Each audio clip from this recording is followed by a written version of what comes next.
What's going on, guys? Welcome back to your favorite construction channel. Right now we are at the site construction of a 4-bedroom mini mansion. Okay, so I want all of you to just stay glued to the screens and watch where all this started.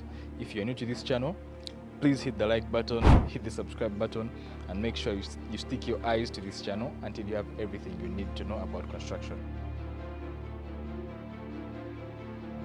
I want you to enjoy the video step by step up to the end of the project. Thank you.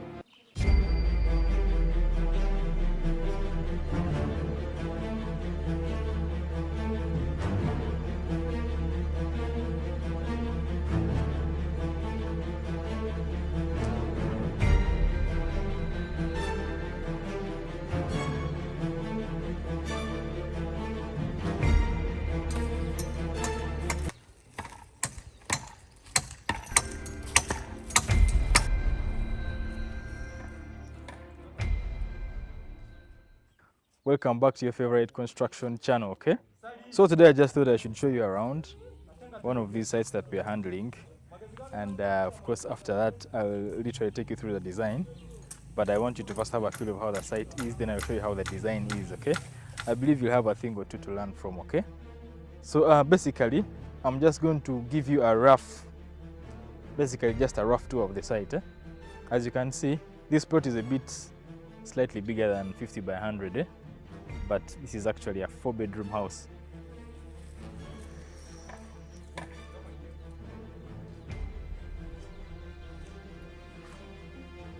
So as you can see, I'm now holding the camera. This is the site. There's this road that goes all the way up to down. So there's a neighbor there, there's another neighbor over there. Okay, so basically we enter our site from around this point, but they are stones, so I think I should not be passing there. Okay, so basically when you look at this house, remember, like I said, this is really just a quick tour. I'm going to be sharing with you the design in the software. Yes, for this one we have permission to show the plan of it.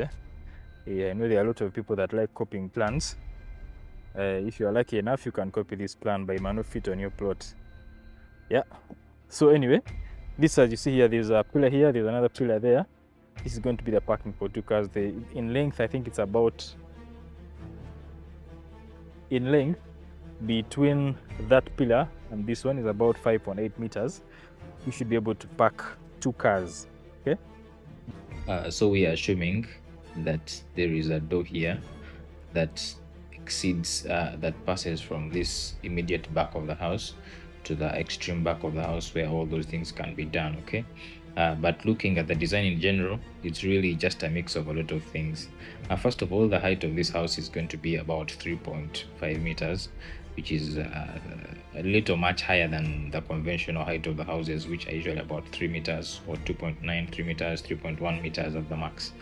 Yeah, but with this it's about 3.5 meters. Also, to look at the general design, it's really just a mix of a lot of things, a mix of a bit of some colonial architecture, a bit of a mix of also some Mediterranean architecture, plus of course a bit of modern contemporary architecture.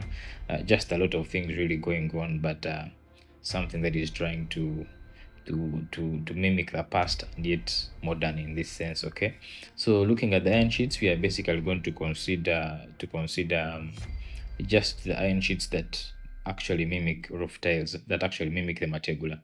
If you can look at these, you could use maybe Roman tile iron sheets, you could use versatile iron sheets, but at least in this sense we are not considering super eco, which is usually much cheaper of the earlier options that I mentioned.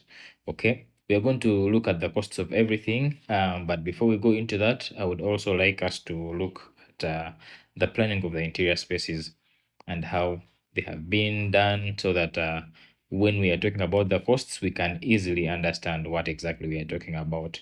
Also, to look at this part of the house, this is one of the aspects of value engineering or design optimization, something I'll share about maybe later in the near future. So we are basically putting the tank stand, the pillars of the tank stand actually being raised together with the house, and then it's being put in such a strategic location that we don't have to put a separate structure for the tanks.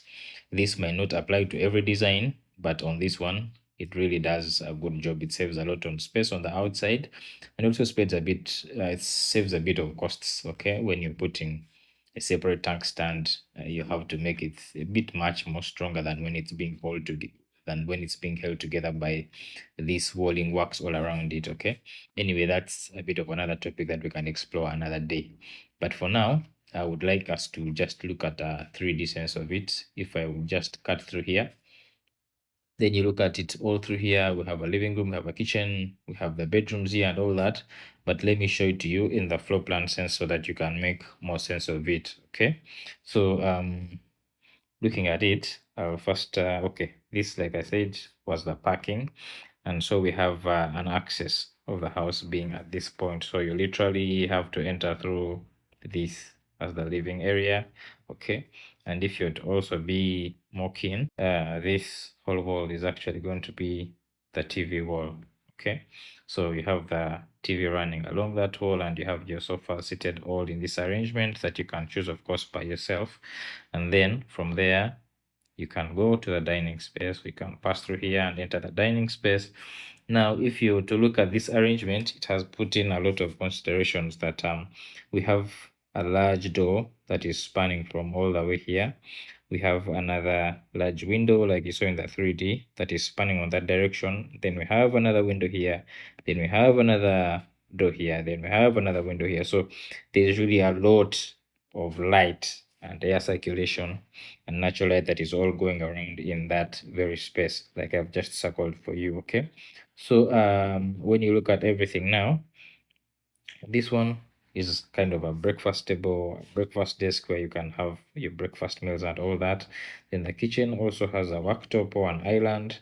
So there is enough space that people can easily circulate all around the island within the kitchen, and can also go to the bedrooms without having to disturb this section that is basically the main living area.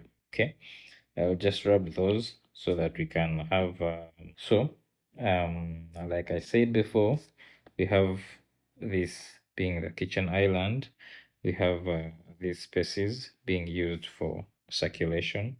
We have a small pantry here that can act as a storage for the kitchen things. And then we have a laundry here, which may or may not be closed.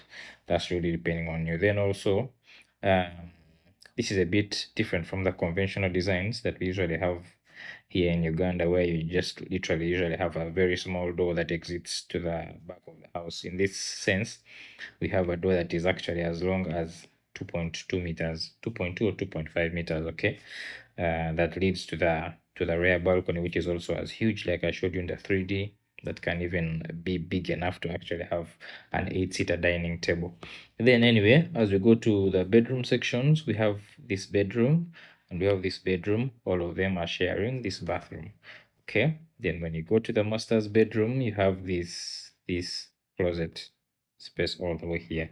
And then we have another wall here that is separating the closets from the bedroom space, if I would share it in this sense. Okay. So the master bedroom also has a lot of light with large windows and all that. And then the closet section is a bit separate from the bedroom space. It's kind of like a semi-open plan. Okay.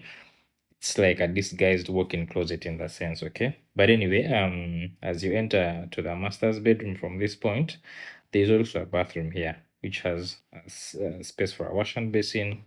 There is a toilet. Then there is a bathroom over there. Okay.